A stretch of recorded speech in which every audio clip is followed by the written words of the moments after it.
मास दिवस दिवस मरण न जाने कोई, रथ समेत रवि भागो, विचार मन लियो सियापति राम जय जय राम, मेरे प्रभु राम जय जय राम, करो कल्याण राजा राम। परमात्मनीय संपस्थित मानस प्रेमियों और बालकांड के अंतर्गत आप भगवान श्री राम के जन्मोत्सव का प्रसंग सुन रहे हैं।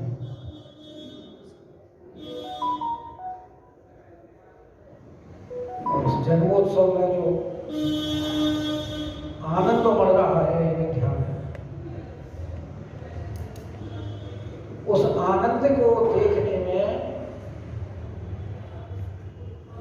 भगवान भुवन भास्कर इतने मग्न हो गए कि जो उनकी गति है वो स्थिर हो गई और थोड़े समय के लिए हुई पूरे एक कि मास दिवस कर दिवस भाव,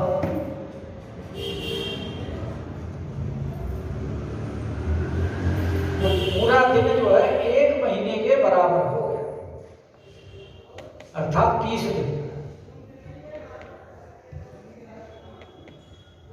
एक मास का अर्थ महीना ही होगा।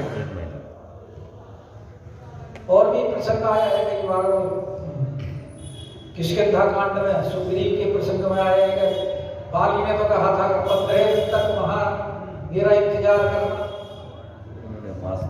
लेकिन मैं एक महीने वहां रहा, तो वहां भी मास आया है। और जानकी जी ने भी कहा कि मास दिवस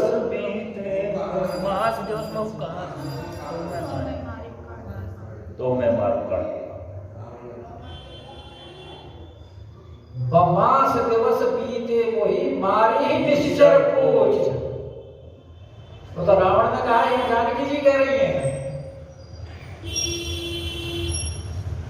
कि एक महीना बीत जाएगा तो वो मार देगा मुझे। और यहां भी कह रहे हैं कि मास दिवस का मतलब एक महीना। और जब सूर्य देव वहां से चलेंगे नहीं तो रात्रि भी नहीं होगी, कमर विधि हुई।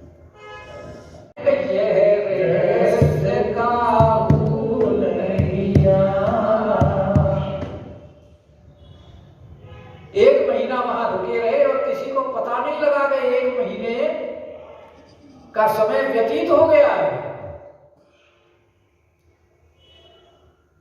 और जाने कौन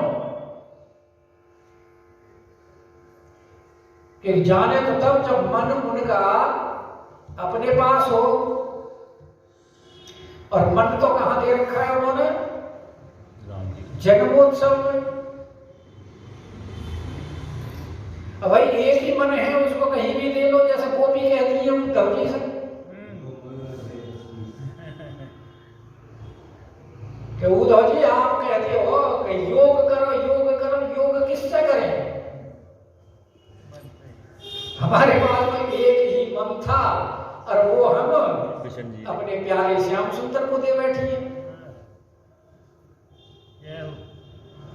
कि उद्धव मन न भये रस बीस। अगर कई होते तो हम भी बांट देते इधर उधर।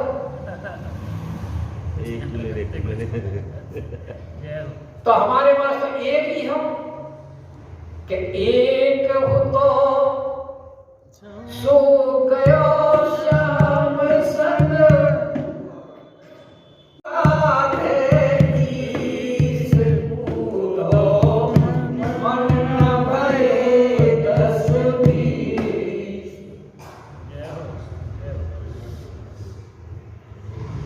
हमारा तो सब कुछ हम श्याम सुंदर ही हो गया है।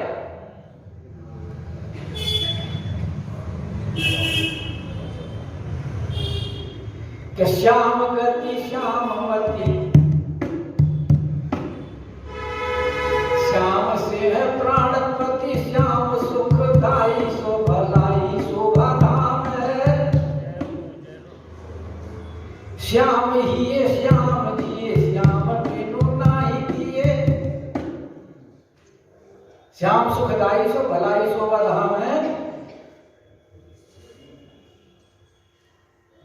और श्याम गति श्यामवती, श्याम ही है प्राणपति, सब कुछ हमारे श्याम सुंदर है। और तुम कह रहे होगे और किसी का ध्यान धर दो, तो कैसे धरें? कि ऊधो तुम भय बोरे, बावले हो गए हो तुम तो, कि पाती लेके आए दौरे। और यहां तो जोग कहां राखे, यहां रोम रोम श्याम है।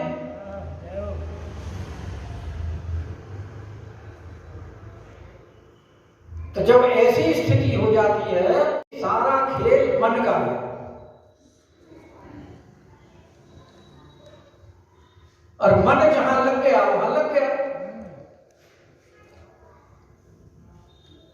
तो यहां इसलिए कह रहे हैं कि सबकी स्थिति ही ऐसी है, क्योंकि भगवान ही तो सबके हृदय में निवास करते हैं। ईश्वर है सर्वभूतानां हृदयेशे तिष्ठति अर्जुन। सबके हृदय में भगवान निवास करते हैं। तो भगवान जिसकी जैसी बुद्धिमती कर देती है, वो प्रेरक रघुवंश विभूषण। सबके हृदय में प्रेरणा तो वही करते हैं। तो अपने उत्सव में सबको उन्होंने ऐसा मग्न कर दिया है कि किसी को समय का भान ही नहीं हुआ।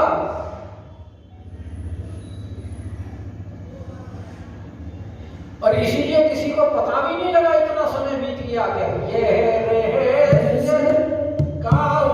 नहीं जाना।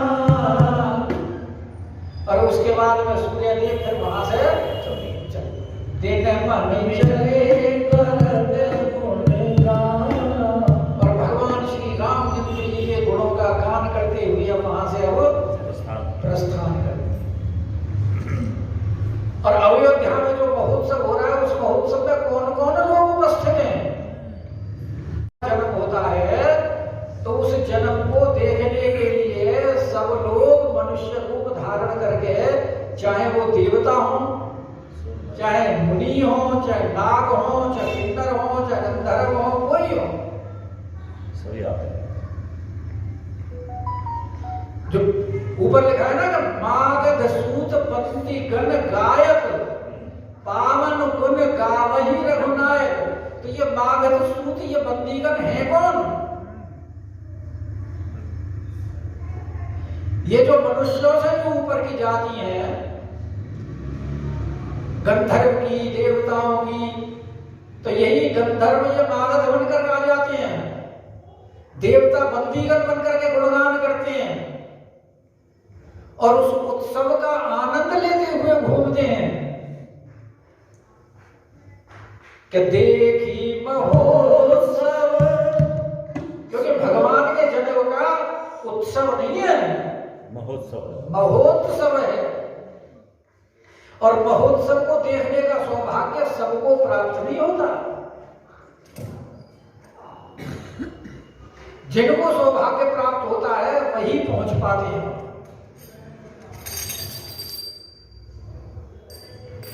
और नहीं तो अपने घर में न गृह का रचना ना जंजाला फंसे रहती है उसमें।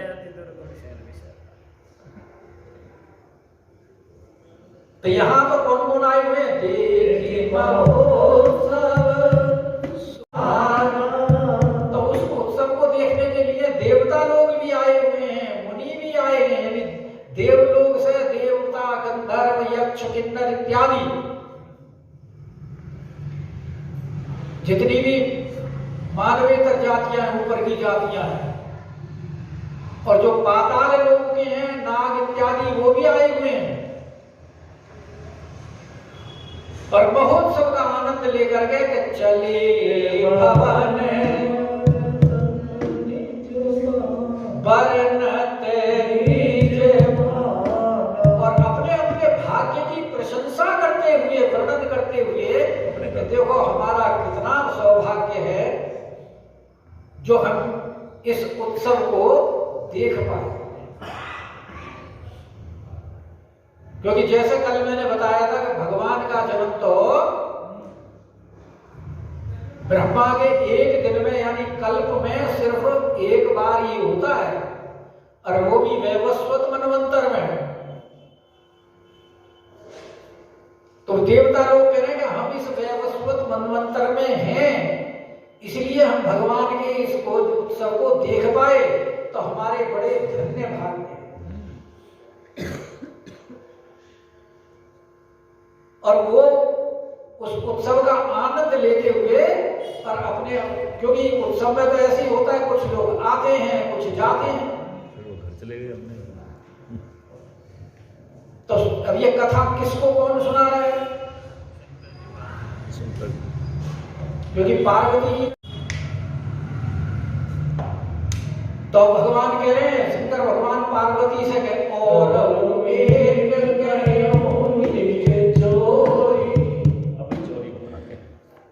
अब कल वाली बात आप, कल वाली बात चोरी की बात कल सुनानी। भगवान कह रहे हैं अब हम अपनी एक चोरी आपको बताते हैं।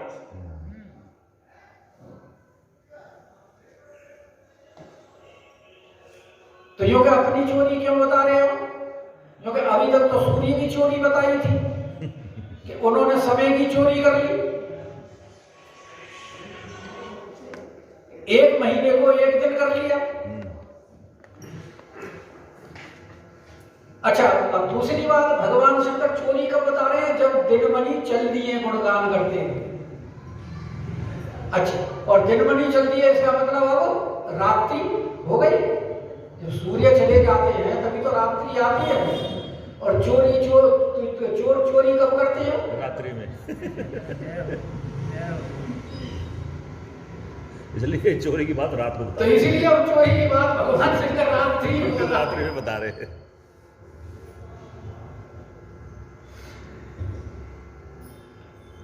अच्छा, बता क्यों है? क्योंकि उन्होंने प्रार्थना ही करी थी कि जो मैं पूछूं और जो ना पूछूं, जो ना पूछूं वो भी तुम मुझे बता देना, और जो मैं पूछूं वो भी बता। 121 दुआ पीछे चले, वही तो कही है उन्होंने। बैक गियर मारो।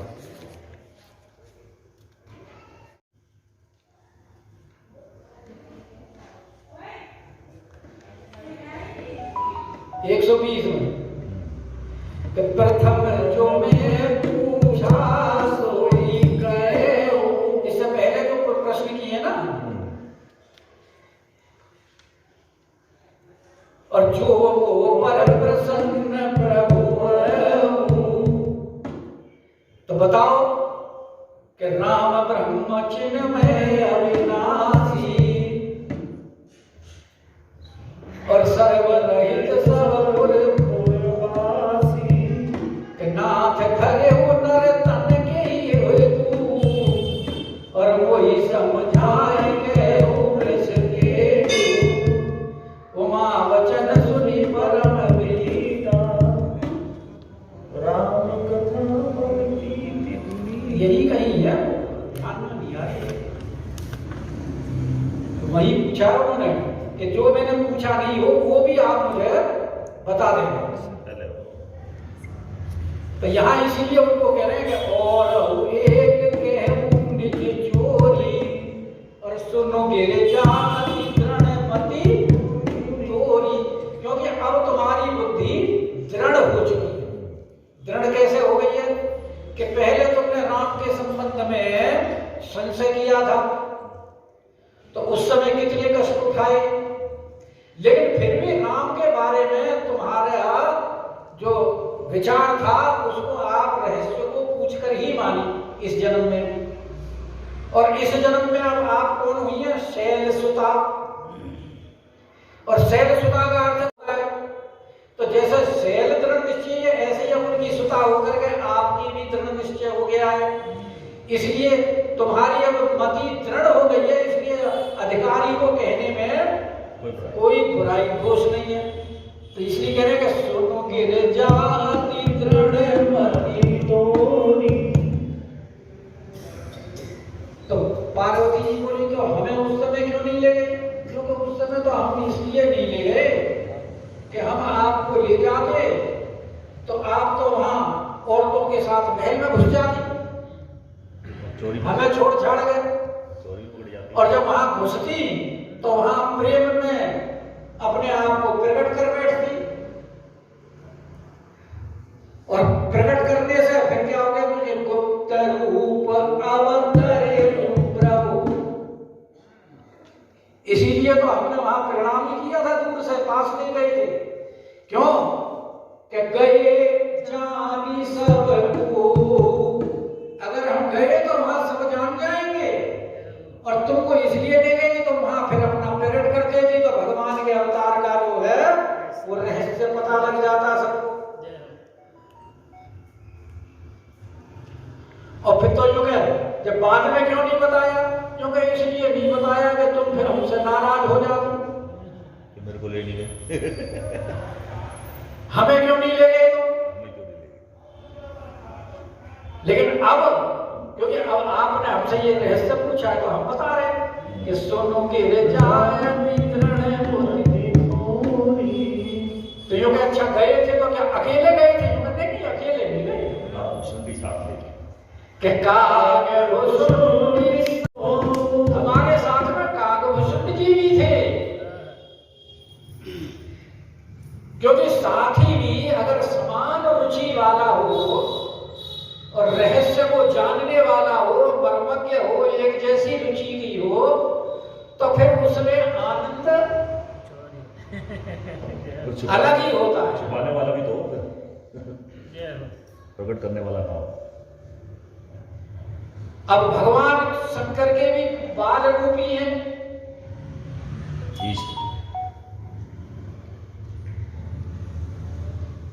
भगवान शंकर भी तो बाल रूप की उपासना करते हैं, और कागभूषण जी भी। इष्ट देव मम बालक राम। तो ये दोनों के एक ही इष्ट, और फिर दोनों साथ साथ जाते ही हैं। क्योंकि जब भगवान अवतार लेते हैं तो दोनों के दोनों किस भेष में जाते हैं? गीतावली में बड़ा सुंदर वर्णन किया है उसका। एक मदारी बोलता है, मदारी नहीं, ज्योतिषी बनकर जाते हैं। ज्योतिषी और चेला। हाँ, निकालो अभी निकालते हैं।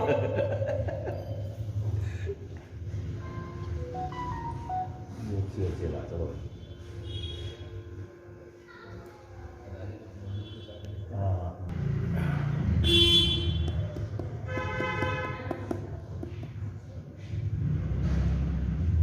गीतावली में उस समय का प्रसंग बड़ा सुंदर वर्णन किया है।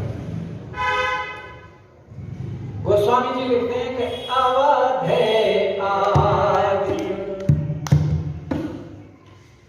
क्योंकि अपने आप को उन्होंने कोई कराने का है, क्योंकि अपने 10-5 चेले इधर उधर भेज दो, और वो क्या भाई बड़े पहुंचे हुए ज्योतिषी हैं और ये है वो, और इनकी सारी बात सच निकलती है, फलाने को ये बताया था तो ये बात सच्ची हो गई।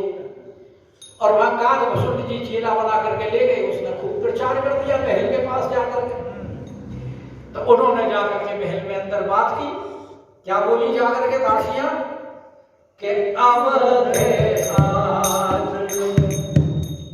आगामी एको आयो। एक बड़े प्रकांड ज्योतिषी जी आए हैं अयोध्या में, जो माथा देखते ही बता देते हैं, हाथ देखने की भी जरूरत नहीं पड़ती।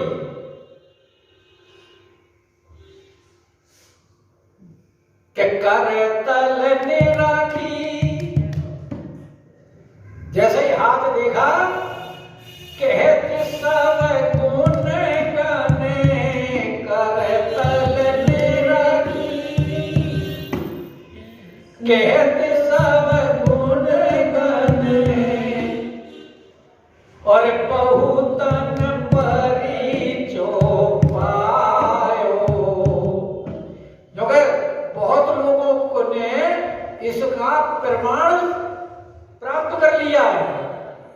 ऐसे ही नहीं है, हम जो आपको बता रही हैं वो ऐसे ही नहीं बता रही, बहुत से लोगों की बातें सत्य हुई हैं कि करतल निरखी कहत सब गुण गने बहुतन परिचो पायो अवध आजु आगमी एक आयो।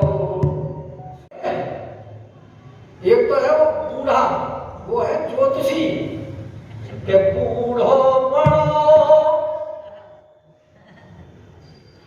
प्रामाणिक ब्राह्मण।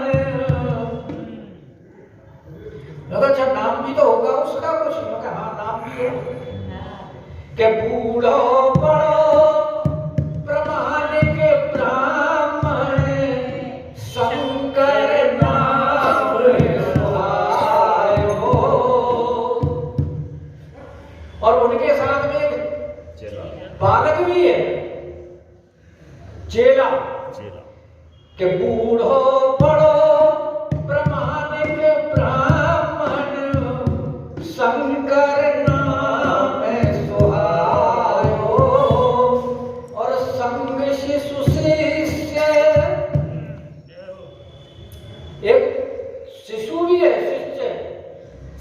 तो जैसे ही कौशल्या जी ने सुना कि संग शिशु शिष्य सुनत कौशल्या भीतर भवन बुलायो अवध आजु आगमी आयो। फिर क्या हुआ? अब महाराज शंकर और गांगुसुंड जी अंदर पहुंचे। अब अंदर पहुंच गए तो सबसे पहले उनके चरण हुए शंकर भगवान के पाए पखारी और पूजी दियो आसन। पाए पखारी पूजी दियो आसन और आसन बसन पहिरायो। और उनको वस्त्र नए पहना, खातिरदारी करी। और उसके बाद में अब महाराज दशरथ जी के जो 4 पुत्र हुए थे, चारों को बुला करके और उनका आशीर्वाद दिलाया। कैसे दिलाया कि मेले चरण चारों सुत।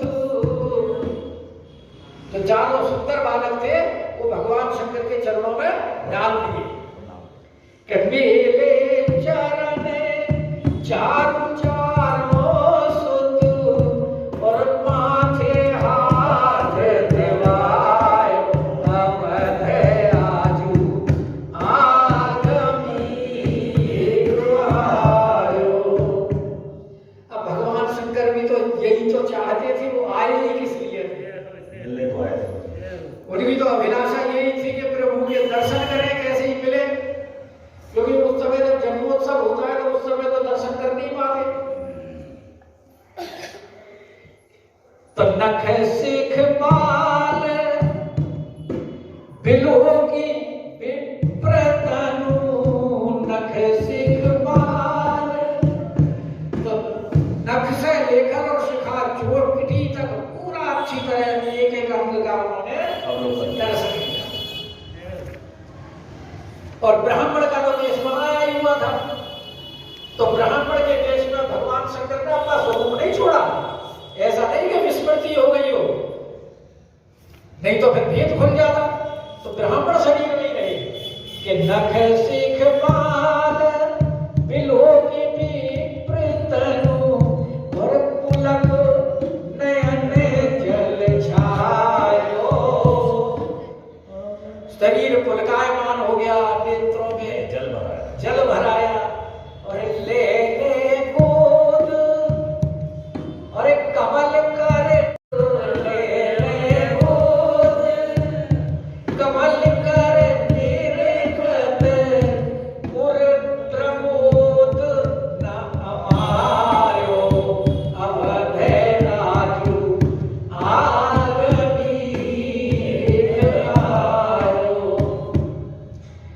जन्म प्रसंग कहो कौशिक विषु, जन्म प्रसंग कहो कौशिक विषु, रसीय स्वयंवर गान। एडवांस में बता दी ये सारी बात शंकर भगवान ने कि ये जो है विश्वामित्र जी के साथ उनकी यज्ञ रक्षा करने के लिए जाएंगे और वहां सीता जी का स्वयंवर होगा और फिर वहां इनकी शादी होगी। कि जन्म प्रसंग, क्योंकि ज्योतिष तो भविष्य की तो बात बताता है, तो भविष्य की बात बतानी थी कि जन्म प्रसंग कहो कौशिक विषु, रसीय स्वयंवर गायो, और राम भरत रिपुदमन लखन को, राम भरत रिपुदमन लखन को, जय सुख सुजस सुनायो, अवध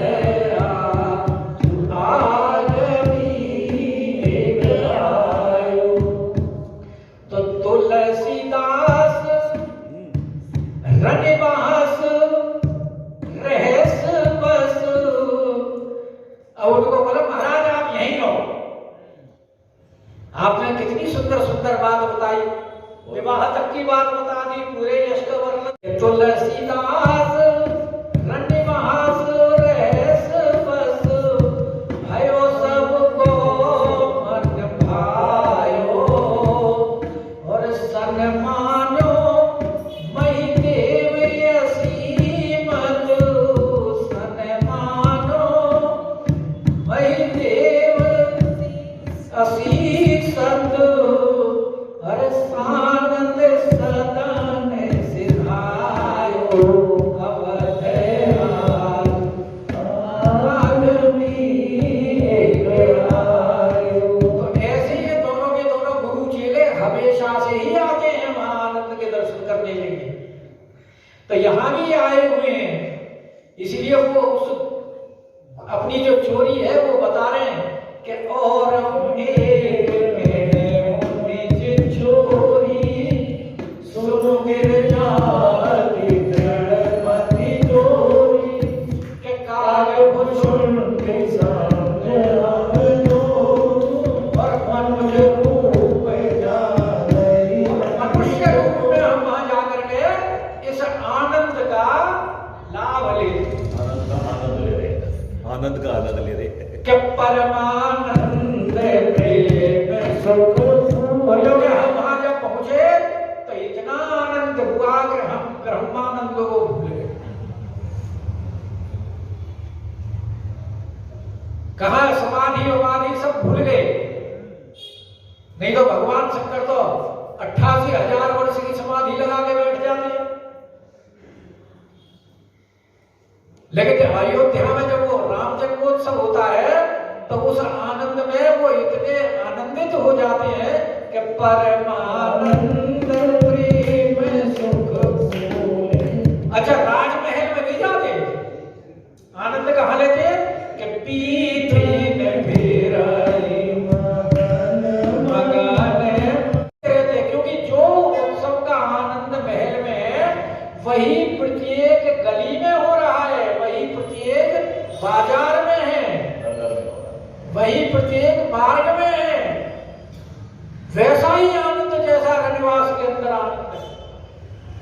और रनिवास में इसलिए नहीं जाते क्योंकि वहां तो भेंट दी जा रही है सब लोगों को, और भगवान शंकर बोले कि हम अपने प्रभु के अलावा और किसी से भेंट क्यों लें, क्योंकि फिर तो हमारे नियम में बट्टा लगता है कि मोर दास कहाई नर आशा करिए तो करिए कहा विश्वास। भगवान भी तो कहते हैं कि जो मेरे दास हैं वो मेरे अलावा और कहीं किसी के पास जाते ही नहीं, और अगर जाता है तो फिर वो मेरा दास नहीं है।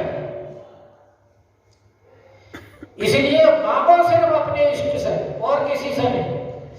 उसके पास तो मांगने की भी आवश्यकता नहीं होती, क्योंकि वो तो अगर उनके सामने तो पहुंच गए, इतना ही बहुत है बस। कहने की आवश्यकता नहीं है, वो सब जानते हैं। और अगर मानो तुमने मांगा उनसे और वो तुम्हारे अनुकूल नहीं हुआ तो वो देंगे भी नहीं।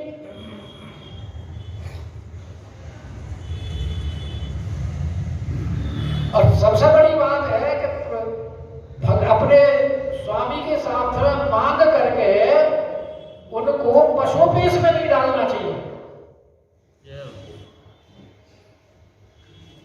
क्योंकि उसमें स्वामी को संकोच होता है कि मैं इसे दूं या ना दूं। पर हमारी सारी आरतियां तो मांगने की, भजन मांगने की। नहीं, लेकिन दास का धर्म नहीं है कि ये वो आरती का मतलब है तो आर्त पुरुष होकर के लोग मानते हैं। भगवान के भक्तों की अलग अलग कैटेगरी है ना, भजन में भी मांगते हैं तो आर्त कैटेगरी है ना, आर्त वाले भक्त हैं जिनको मांगते हैं। तो मांगते हैं। लेकिन दास को मांगने का है कि जो सेवक स्वामी है संकोची। मांगने का मतलब हम अपना हित मांग रहे हैं कि प्रभु हम ये चाहते हैं, इसलिए तो भरत जी इसलिए कहा कि जो सेवक स्वामी है संकोची निज हित चहसी तासु मति पोची। उसकी बुद्धि जो है क्षुद्र है, अल्प है, पोची है, क्योंकि सेवक सुख स्वामी सेवकाई। और वो भी कैसे करे, करिए सकल सुख लोभ बिहाई। सारे सुखों को छोड़ करके और फिर सेवा करें, ये सेवक का धर्म है। इसीलिए कहा है कि सब ते सेवक धर्म कठोर। अगर भगवान कहे भी कि तुम लो तो भी मना कर दे कि जाय न चाहिए कबहु कछु तुम सन सहज सदे। यही तो कहते हैं कि ऐसे लोगों के हृदय में आप रहो प्रभु जिनको कभी कुछ नहीं चाहिए। वो एक मैं दोहा कई बार बताता हूं ना कि भगवान कहने लगे भाई मांगो कुछ, मगर प्रभु कुछ नहीं, जो कि नहीं कुछ तो लेना पड़ेगा, जो कि प्रभु कुछ नहीं चाहिए, जो कि नहीं भाई कुछ तो तुम लो। तो बोले अच्छा नहीं मांगते हो तो सुनो, जो तुम्हारी चाह वो दे दो। कि मेरी चाही करण की और जो है तुम्हारी चाह। अगर तुम मेरी इच्छा ही पूरी करना चाहते हो कि मेरी चाही करण की और जो है तुम्हारी चाह, तो अपनी चाही करो, ये है मेरी चाह। जो तुम्हारी इच्छा जो तुम्हारी इच्छा हो वो करो, मुझे वही स्वीकार। भरत जी जब राज्य देने के लिए गए थे और उन्होंने राम जी ने कहा कि नहीं भाई सेवक का धर्म तो कठोर होता है। नहीं, राम जी ने अंत में कह दिया कि भरत जी जो तुम कहोगे वही मैं करूंगा। और फिर भरत जी ने कहा कि जो तुम चाहो, क्योंकि वो सेवक धर्म जानते हैं। यही विधि प्रभु प्रसन्न तो यहाँ भी वो है कि प्रमान परमानंद प्रेम सुख। वहां नहीं गए राज दरबार में और पीछे फिर ही मगन मन भूले। अच्छा वहां जाते और वहां कोई देता तो अगर ना लेते तो वो प्रसादी का भी अपमान होता, और वहां ले नहीं सकते क्योंकि अपने प्रण का अपमान होता, प्रण टूटता। इसलिए वो गलियों में ही घूम रहे हैं, पीछे फिर ही मगन मन। और यह शुभ चरित जान में सोई, कृपा राम के जामर होई। इस रहस्य को वही जान सकता है जिस पर राम जी की कृपा हो, जिसके ऊपर राम जी की कृपा हो, और दूसरा नहीं जान। क्यों? कि ये भक्ति वस्तु ऐसी है, ये साधन साध्य वस्तु नहीं है। कृपा साधन से आपको और सारी चीजें मिल सकती हैं, लेकिन प्रेम की प्राप्ति, हालांकि साधन भी करना जरूरी है, चैतन्य चेतामृत में कहा है कि साधन बिना साध्य वस्तु केहो नहीं पाए। बिना साधन के साध्य वस्तु नहीं मिलती, लेकिन परंतु जो भगवान का प्रेम है वो बिना कृपा के नहीं मिलता। इसलिए इसको कृपा लब्ध कहते हैं, साधन लब्ध नहीं है। कृपा नाम के जापर, और ये शुभ चरित्र जो भगवान की बाल लीला का जो आनंद है, ये सब का जो आनंद है, क्योंकि भगवान के चरित्र ही आनंदमग्न है। तो भवसागर को पार होते हैं। संत महात्मा लोग सब इन्हीं चरित्रों के गुणगान इसीलिए करते रहते हैं। नवधा भक्ति यही तो है, श्रवणम कीर्तनम पाठ सेवनम स्मरणम, यही सब तो है। तो ये है शुभ चरित्र जान पे सोई, कृपा नाम पे जापर, करते ही अवसर जो जेहि विद्या, दीन रूप जो जेहि मन। अब उस अवसर पर जो भी आया, क्योंकि बुढ़ापे में चार पुत्र हुए और चारों पुत्रों का आज उत्सव हो रहा है, तो भंडारा खोल दिया दशरथ जी महाराज ने। और फिर दशरथ जी महाराज को यह भी पता लग गया कि इस समय जो नरवेश में उपस्थित हैं, यहाँ देवता इत्यादि लोग सब आए हुए हैं।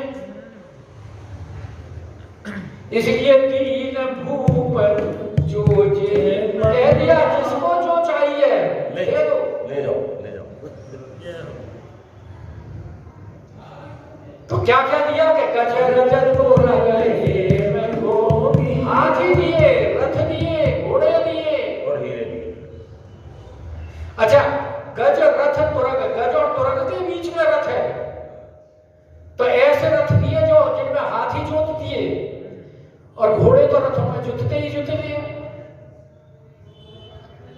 गज और रथ और घोड़े अलग अलग भी दिए और साथ में भी दिए, हाथी अलग भी दिए और घोड़े अलग भी दिए, और रथ के साथ भी दिए जोत करके। और ऐसे ही सोना और हीरा और गऊ, यानी अलग अलग भी दिए, और गऊओं को सोने से बनाकर, उनके सींग फुल इत्यादि बना करके, और हीरे इत्यादि उनके श्रृंगार करके वो उनको गौ को दान किया। और दीनेन्द्र पहना नाना प्रकार के एक से एक सुंदर वस्त्र दिए। तो मन संतोष